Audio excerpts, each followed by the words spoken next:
All right, good morning, everyone, and welcome to today's webinar. I am Cheska Cordero from Insightful Accountant and your host for today. And before we start, as usual, while we're kind of settling down in front of your phones, your computers, or your tablets, whatever you have in front of you, I want to go ahead and ask your question of the day. As you guys know, I love. Okay. For those already with us in the room, feel free to answer. It's always fun to have someone kind of put in a little input there. Okay. So, Will, my question of the day is give me a style or trend that you may or may not have, participated in and you absolutely regret and would hate to see it come back. Okay, a style of trend. Well, Yeah. I'll say I did participate in it, Okay. and I would also like to see it come back. And that is the bowl haircut for guys. If you remember, bowl Yeah. style haircut. Um, I one Oh, time perm. let a friend of mine give me a bowl haircut. My parents were not happy, especially as my dad put it, he didn't even cut it straight. So I had an Oh uneven bowl no. haircut. And I think this is a trend that none of us really want to see come back. I'm pretty Um, sure. so, and interesting enough, in the comments, someone mentioned another hairstyle. So Yeah. that's another item Funny there enough. to be considered.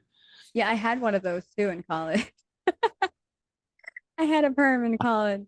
I was a little afro perm. I was so Yeah. stupid. I think about it now. I was like, maybe I should not have made that decision. Ye- Yeah, but it's not a trend that I think I kind of regret, and thank God for my mom because she was not happy when I did it. Um, I don't know if you guys remember, but really thin eyebrows were in the 2000s. I really wanted in on that. And I had these really thick, bushy eyebrows, and I hated it because I thought it wasn't feminine. But they were cute. But my mom saw me trying to cut them because I was young, and I didn't know that you had to pick eyebrows. So I decided to go in with scissors, and she lost her mind with like a huge chunk of my eyebrow gone. All right. Anyway, Nice. yeah, Nice. to That's continue. nice about being a guy. There are less fads that I actually have to I be know. concerned about. Yeah. Yeah, So you guys are I'll take that. lucky. Girls kind of Yeah. just, the whole eyebrow thing of the early 2000s just knocked all of the girls out and left us with really thin pencil brows. It's not great. Okay, to Right. continue. Yeah, good morning, everyone, again, and welcome to today's webinar. Again, I'm Cheska Cordero from Insightful Accountant and your host for today. Now, in today's practice management talks, we'll be talking about how to hire when there is a talent shortage. Now, I'll hand this off to Will in just a little bit after I cover a few of the housekeeping items. And there is no CPE for this, as you guys know, as it is just a 30-minute webinar. And if you have any questions, please enter them in the Q&A panel. And remember to be specific. You guys know the drill. Don't just say, hey, what you mean? You got to ask, hey, Will, what did you mean by you hated the bowl cut? Mainly because they might not get to your question right after you put it in there. And we'll also be sending you a copy of the slide deck and the link to the recording after the webinar. And it's also going to be up on our YouTube page within about 24 hours. So if you want to go check that out over there, along with many other webinars that we've done in the past that might be of interest to you, I'll also be putting that link into our chat for the YouTube channel. And also do not forget that we have many webinars for you every month, whether you're interested in practice management like this, marketing, everything tax, or all things QuickBooks. Insightful Accountants got something for you, and you can check that out on our educational webinars page on our site. And don't worry, I'll also be putting that link into our chat as well. And speaking of webinars, mark your calendars for next week's Insightful Accountants Future Forward integrations and workflows. So that's on May 21st to 22nd. And get ready for 8 exciting webinars over 2 days where each is eligible for a CPE certificate. And do not miss this opportunity to enhance your skills and stay ahead in the industry. So don't forget to register. Now, if you haven't subscribed to our newsletter, join the tens of thousands of accounting professionals who rely on Insightful Accountant to keep them up to date on news and updates impacting today's accounting professional. I will be rolling out all of those links and the copy of the slide deck throughout the webinar in case you might have missed it the first time. So watch out for that in the chat. All right, then that's it for me.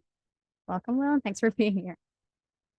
All right, thank you, Cheska. And Cheska's going to do a valuable job for us today. Julie's having technology issues. She said that her Zoom accountant's telling her she's locked out. So Cheska's going to watch for her to jump in and get her up here. So if you guys are wondering, where's Julie? Where's the smart one? Well, the other one is still here, and that's me. So glad to have you guys with us today.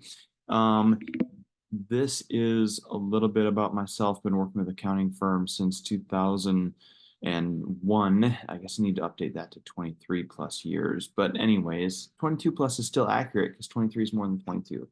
So don't forget about that. And when Julie is able to figure out the technology fund, she'll join us. We have a great combination, I think, to bring from work with a lot of firms with someone who's in it, living the life there. Cheska, looks like Julie's able to dial in. So if you could find her in the audience and just unmute her, she might be audio only. We'll see if we can work that out.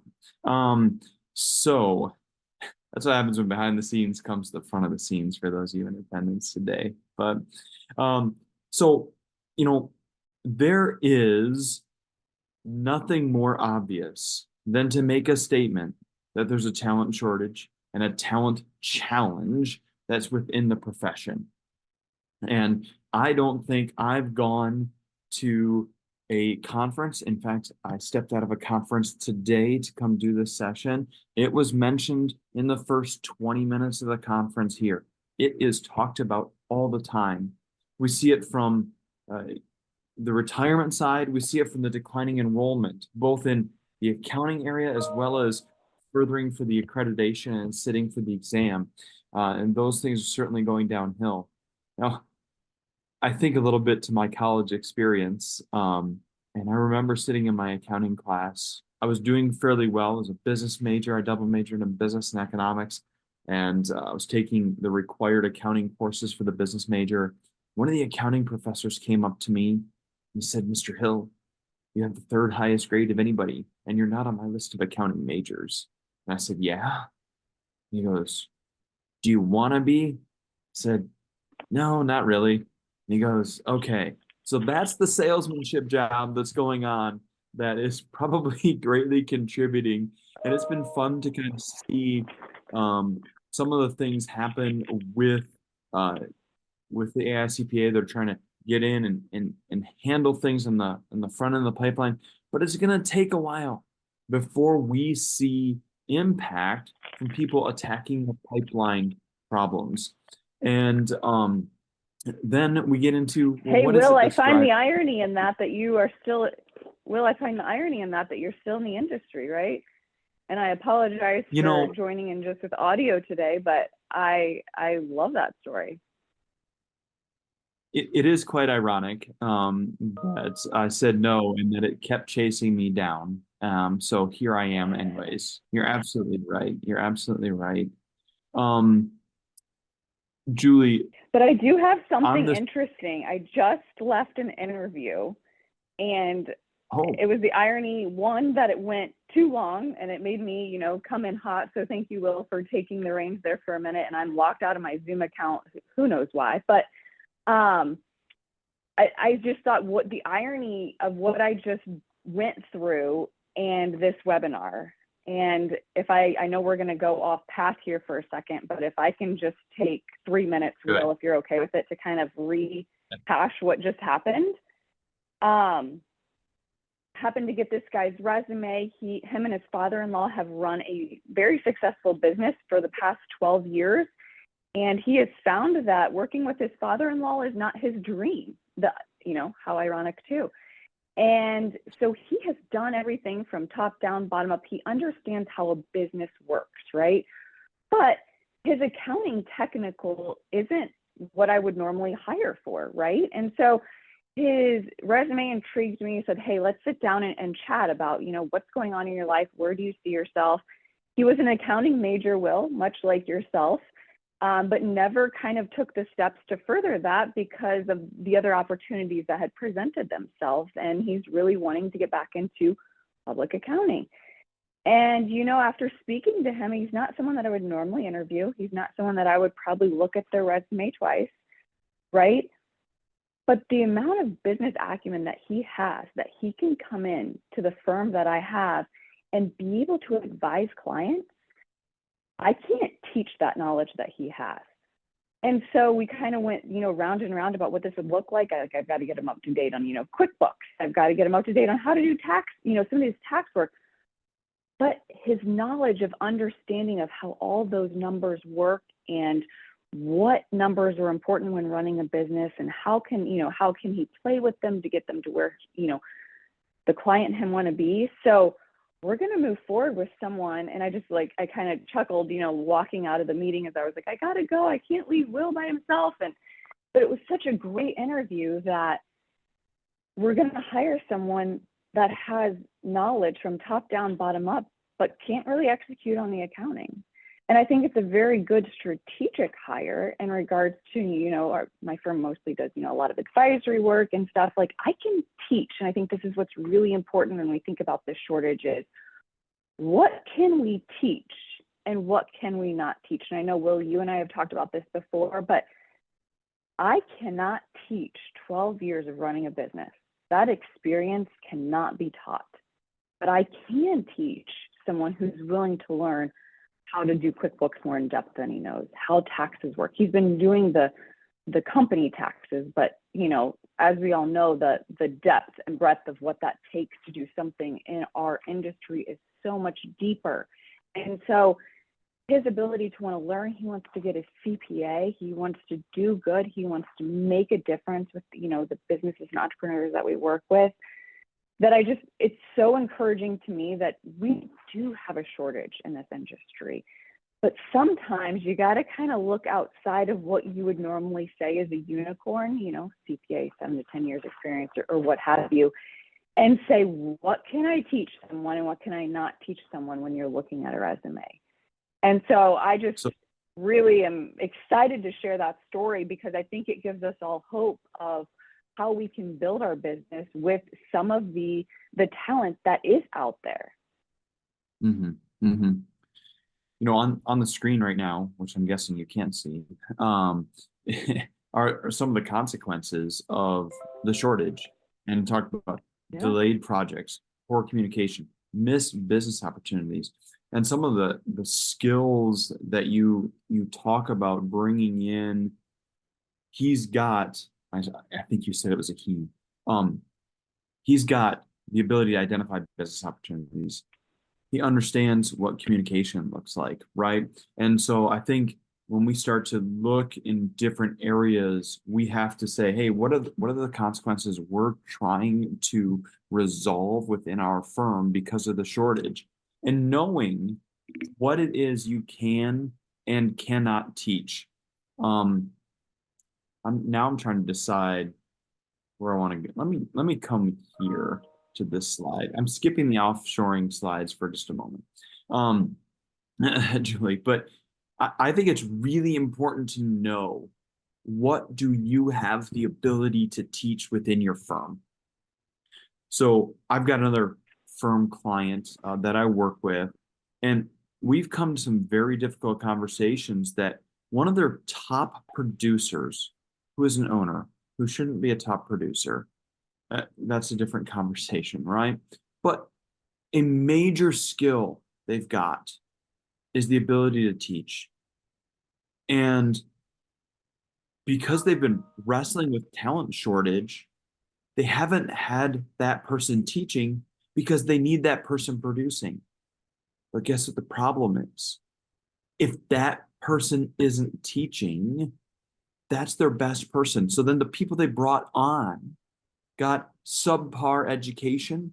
Guess what? They struggled to perform. They had to let them go. They're back at square one. So you've got to know what is it that you teach? What can you teach well? Am I good at teaching the technical items? Am I good at teaching the time management, the communication skills, right? And I want to hire for someone who's got the opposite of what I'm good at teaching, wherever they may come from, right? So, Julie, I don't know if you have any response to that. Yeah, no, I mean, I think you're absolutely right. And another opportunity that's presented itself this week that, the irony and what we were talking about, and I know we're not following the exact PowerPoint, I have it pulled up, Will, but I think it's just really important as to what's really happening, right? And you and I kind of get that sense of realness as we're merged into it. Is I had someone approach me about someone who just had graduated college, but's going to go back and get their master's in accounting to take their CPA. And, what would I suggest? And, I kind of sat on it, didn't respond for a while. And one of my solutions was, what is it called in baseball? When you have your major league team and you have is it called a farm team, Will? I'm not good at that. Yes. Is that what it's called? Farm your farm team. Yep. Yeah. And I just thought, you know what? That's what I should be doing is I should be creating my own farm team to go to the major leagues. And so had a quick discussion with her in regards to I think this is great. I'm glad you're going to get your CPA. But what if I gave you 5 monthly accounting clients from one of our accountants who, you will report up to, and it'll have to be reviewed per month. And we kind of see how that works. And I guess, my whole thought process in that is okay, an opportunity presented itself. We have a problem, right? We're always going to have talent shortage because we all have way too much work, right? So how do I do that? And so, that was just a thought this week that I, approached her with that and said, hey, while you're going through it, if it's too much, communicate. If you need more, communicate. But my thought is I'm going to go through this, and at the end of it, I'm going to have my next big hire because she will understand the firm, the client, the processes, and now she's been trained, kind of our way and can slide into it seamlessly into a full-time role. And so just another way to kind of think outside the box when it comes to hiring is, it's okay. She's going to be a contract employee through her master's in accounting and whatever, we may change, we may tweak that, right? But what a great opportunity to be able to kind of have my own farm team to bring up to the major leagues, Yeah. So again, it's a different, again, we're teaching, right? Teaching again. What can I teach this person to get her to where we need to be? Yeah. And remembering that the current state of the employee does not equal the end state. I think we get trapped into, we go, oh, here's someone with good talent and ability. Let me hire them. And we think that 2 weeks later, when we don't pay any attention to them, that they're magically going to be where we want them to be. And that isn't true. That's setting them up for failure. It's setting ourselves up for frustration. So as we go down this road of not hiring someone from a different firm, but hiring someone from outside the profession or someone that's new into the profession, that I want to make sure that I realize what I'm going to have to teach them and set my expectations to build upon where they are and not just magically jump from 0 to 100, right? And I think it's also important when we do that to be mindful of what they can bring for us as well. So, when I bring someone in, maybe that is a teacher and they're kind of wanting to be out of the classroom, but what do they bring that we don't have a lot of perhaps in the firm? Ooh, what if they're really good at communicating to different personality styles? What if they're really good at watching behavior and going, hey, I bet I can get them to make an adjustment, right? And those are things and opportunities that we can leverage as we go down the road in our firm and say, hey, I want to bring your skills. We're going to add to your skill set and your tool belt, but I don't want to just ignore what you come with. And there's great opportunity for our firms if we are ready for that as well. Right. And Will, I hate to go back a slide, but I just want to touch on outsourcing too, because I think the big thing that when we think about outsourcing or wherever it is that you're going to find that solution for it, it still goes back to training and teaching. And the one thing that I can say that firms that do outsourcing that are successful at it is They use the same onboarding as they would any other employee. They use the same training metrics. They use the same, whether you have them take formal courses or you have them sit, whatever that is, you team them up with a mentor, whatever that is. I think the same holds true when you use outsourcing. And I think all are great options. I think all ways of, going out and finding talent, we have to broaden that net that we're kind of putting out there right now to be able to, scale and get the work done. But I think teaching and training, no matter if you're going to go the outsourcing route, no matter if you're going to go outside the industry route, no matter if you're going to, create your own farm team, even if you're bringing that unicorn in, sometimes that unicorn comes in with some bad habits that you have to untrain, retrain, retool. And so again, I just think one of the things that, Will, you've said it many times, I've said it many times, it's the teaching and training of how you find the people. And I think if your firm has the ability to do that and can, commit to doing that, you're going to get great talent and you're going to create great talent. And you're going to continue to do that because you're investing back into the people, into your firm. They're going to speak very highly of that. They know a lot of people, and so it just creates that, that effect of it. It's just going to keep snowballing and down. So I know we skipped a couple of slides, but I did want to come back to that because I think it's really important. Also, the other thing thinking about offshoring in your offshoring team is we've talked in a previous session about the importance of identifying when process is a problem. We want to have one process. If you're going to build an offshore team or have an offshore team member, I don't want a separate workflow for when the offshore person's involved. I want a singular workflow and singular process to where they're truly part of the team. And it allows us to move work back and forth or to expand what we're doing offshore if we have good success with that. Or if we find some other domestic talent and we say, hey, we're going to pull everything back onshore, we're not shifting processes and expectations. We're still in our same lane of how we operate and how we move through in the firm. So that'd be something that I would encourage you in. If you are a member of the audience out there listening going, hey, which offshore place should I use? Julie and I aren't going to tell you which one to use. There are a lot of them. If you want to hit me up with a message, I can give you some names of places that some of my clients have used and been happy with. But if the place you want to look at doesn't allow you to treat them as part of your team, as is on this slide here, to me, that's a big red flag, right? I want to make sure that we've got the ability to truly have this offshore person be part of the team and not simply be this kind of dark place that we throw things into a corner and something magically comes out or work is done, right? This is truly part of our process and team. So thanks for going back to that, Julie. Well, I appreciate it. Yeah, and Will, just to, one more piece of advice is I would take the top 2 or 3 that people talk about or people have had success with, interview them for your firm, interview the firm that's going to provide the people, but then also take whomever you're going to hire, right? Because you're going to define the role, you're going to give it to that company, and you're going to say, this is what I want. It's almost like a recruiting company, but interview those same candidates just like you would anybody else. And even pull in, if you would have someone else in the interview, pull those people in. So you're doing everything exactly the same, because as we know, Will, once you do everything for the most part the same, right? It doesn't have to be exactly, but having the same processes in place, you're going to get the same thing out of it.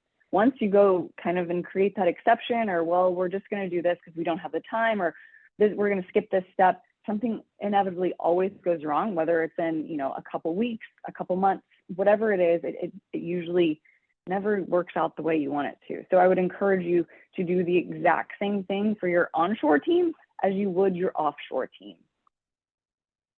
Excellent, excellent. So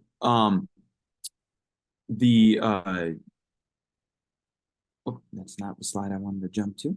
I jumped into the additional hiring strategy slide, Julie, just for your awareness. Yeah. And we don't talk enough with our network and our team, even if we're looking to hire someone. And those are just great resources, right? If you got someone in your team that is working out tremendously, they may know somebody else, right? Professional associations, alumni networks.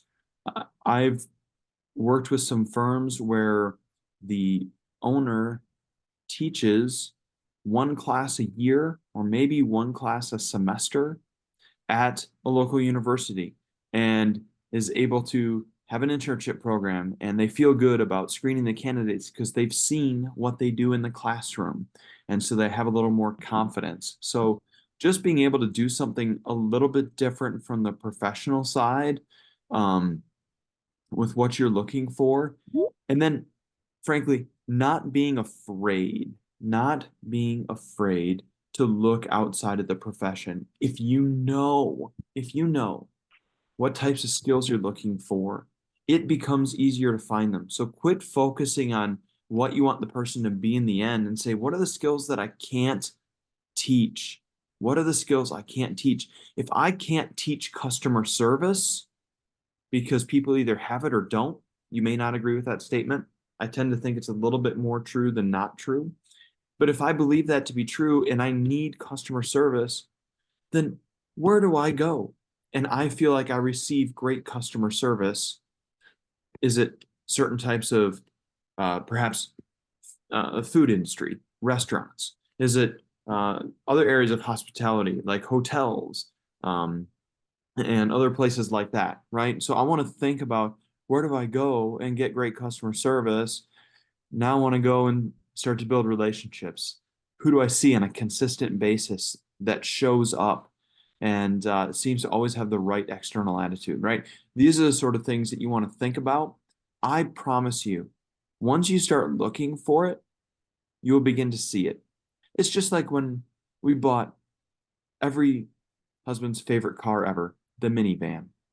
And um, I was like, I don't think I've seen this particular color before. Then we bought it. Everybody has that same blasted minivan, right? Once we start to look for it, we see it. So I would just encourage you to say, what am I looking for? Be specific with yourself of what you're looking for, and you will begin to see it in different areas as you go. So, Julie, experiences with that? Yeah, and I think look at your network and really think about who talks to everybody, right? So for me, I've had lunch in the last couple of weeks with like our IT provider, one to say, okay, tax season's up. What are we going to focus, anything we need to change or tweak for this year? But oh, by the way, I'm looking to hire. Here's kind of what I'm looking for. You kind of know our culture and our team. You understand if you come across anybody, do you mind sending them my way? Everybody usually generally in your network like that wants to help, right? And to go think about how your IT person who helps, with your compliance in order to stay in business, but think about how many people they reach and they see daily. And once you kind of put it out there, they're a little more apt to think about it. And I mean, I talk about it everywhere I go, but it's not like you have to realize how to market it. My thing is I'm looking to grow. It is our growing season. It's our strategy season. We're looking to grow. It's not the like, oh my gosh, I just need people. We're struggling, like it's not coming from that place. It's coming from a place of like, we want to grow the business. We need good people. Here's kind of what we're looking for. And you'd be surprised how many people, now you're going to get, some not so great resumes, right? That you're like, how did they get that? I must have said something incorrect. We're not on the same page. Maybe we should have lunch or coffee again. But really trying to, again, I keep talking about casting that net as wide as you can, speaking about it, talking about it, because once you start kind of manifesting what you want and speaking it, you'd be surprised the kind of things that come back to you. Employee referrals, Will, I think this is great, and incentivize your current team. They're your biggest supporters, especially if they're happy. They want the same type of people to be brought in. And we've had success with that, just putting it out there with, hey, do you guys know anybody? Have you heard of anyone looking? You kind of know what we're looking for. We've had 2 people give us employee referrals and they've been great. Recruitment agencies, I think those are great, Will, but sometimes they don't know your firm like you know your firm. So I would consider, Will, we've talked about it and you're going to have to remind account tests. I would put some more things in place as you go through maybe with recruiters is to make sure they're the right fit for your firm, especially if you're going to hire someone remote. Make sure you're making, going through some of those additional steps to make sure that they are the right fit. And, I just talked about that internship program, right? So creating your own farm team to come up to the major leagues, whether it's internship or whether it's, creating some part-time work for some people as they go through that process to sit for their CPA, or whatever that looks like, be able to define that and then work within those boundaries. But then I would also say every single one of those, be able to pivot and change if you find the right person.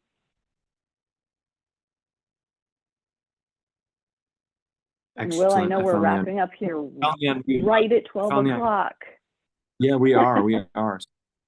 Thank you, everybody, for your time. Cheska, I'll turn it back over to you to wrap us up today. All right. Well, thank you so much, Will and Julie. Julie, I know you came in really hot there, but you did good. That was great. Okay. Well, thanks so much again, Will and Julie, and everybody for hanging out with us today.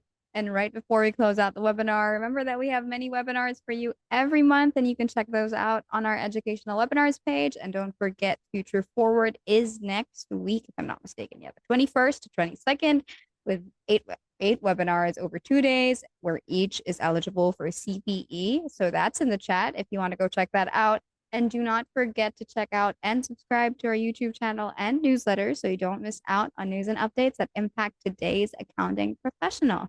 All right. Well, again, thanks for today, everyone, and we'll see you in next month's Practice Management Talk. All right. Bye. Have a good day.